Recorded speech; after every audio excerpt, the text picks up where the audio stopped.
Shalom, selamat pagi Bapak Ibu yang terkasih dimanapun berada. Kita pada pagi ini akan belajar bagaimana ada seorang muda yang luar biasa yang dipakai Tuhan untuk menyelamatkan satu bangsa, yaitu Yerusalem, Israel, umat yang sangat disayangi Tuhan. Pada saat itu Allah membiarkan bangsa Israel takluk di tangan orang Midian karena kejahatan Israel yang selalu membuat marah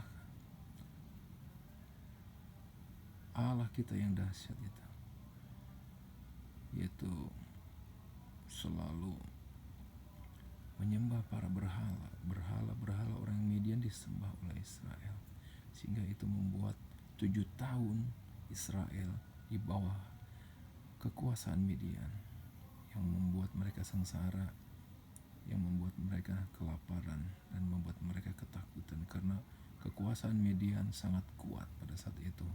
Bangsa Midian didukung oleh bangsa Amalek, bahkan bangsa yang dari timur berkumpul bersama hendak memusnahkan dia.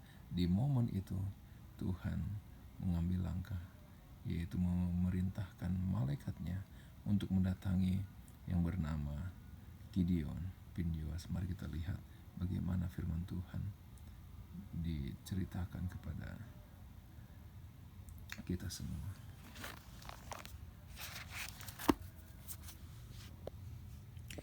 Di perikop ini pasal 6 Hakim-Hakim, panggilan Gideon. Gideon adalah seorang muda dari keluarga yang biasa-biasa, namun Tuhan perhitungkan karena ketaatannya, yaitu tidak menyembah Baal atau patung milik orang Midian. Pada saat itu Tuhan mengutus malaikatnya untuk datang kepada Gideon, yaitu pada pasal 6 ayat ke-11. Kemudian datanglah malaikat Tuhan duduk di bawah pohon terbatin di Ofra milik Yoas dari kaum Ebiezer. Gideon anaknya sedang menggirik gandum di tempat pemberasan anggur agar tersembunyi dari Midian. Malaikat Tuhan menampakkan diri kepadanya dan berkata, Tuhan menyertai engkau, hai pejuang yang gagah berani. Kata-kata ini adalah kata-kata yang luar biasa. Malaikat Tuhan aja menyebutkan bahwa Gideon itu adalah pejuang yang gagah berani. Satu tujuannya adalah untuk menyelamatkan bangsa Israel agar keluar dari jajahan atau perbudakan bangsa Midian yang pada saat itu tengah membuat sengsara seluruh bangsa Israel. Pada saat diperintah untuk maju menyelamatkan bangsa Israel, yang namanya Gideon belum percaya 100%, bahkan belum yakin bahwa itu juga malaikat Tuhan yang diutus Tuhan, sehingga dikatakan di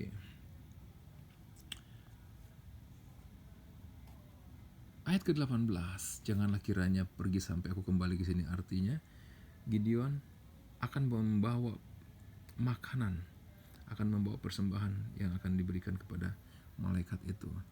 Dan malaikat itu juga diam, tidak pergi kemana-mana. Setelah dibawanya makanan itu, malaikat Allah berfirman mengatakan,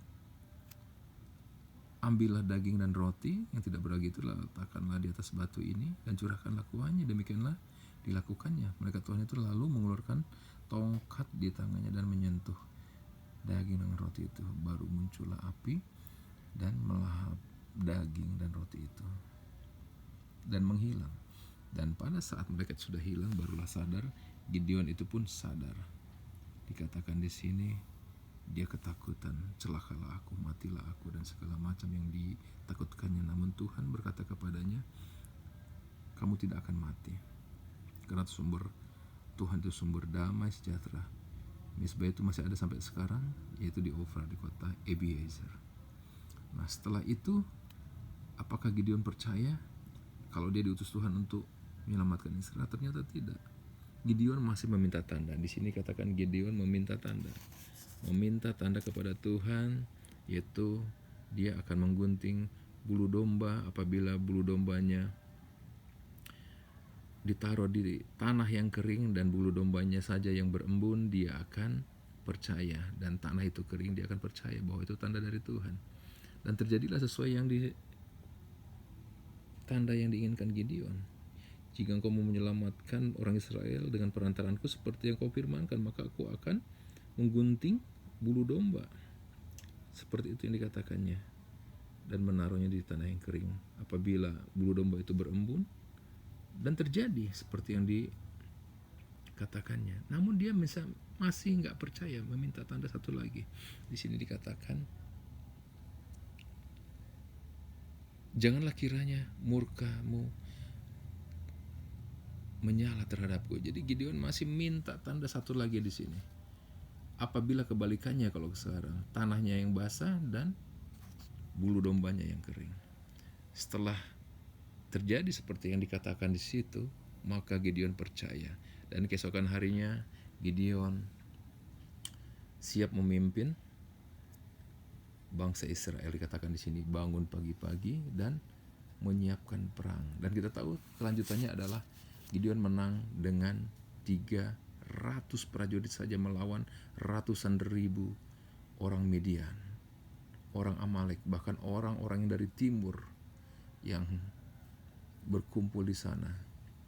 Jadi itu yang Tuhan perlihatkan. Apabila Gideon membawa 30 ribu bangsa Israel untuk berperang, Tuhan mengatakan bahwa jangan-jangan itu karena memang orang Israel dia yang hebat. Tapi di sini Tuhan akan menunjukkan bahwa kepada bangsa Israel bahwa dengan 300 orang aja, ratusan ribu itu musnah. Karena apa? Ada kuasa Tuhan di situ.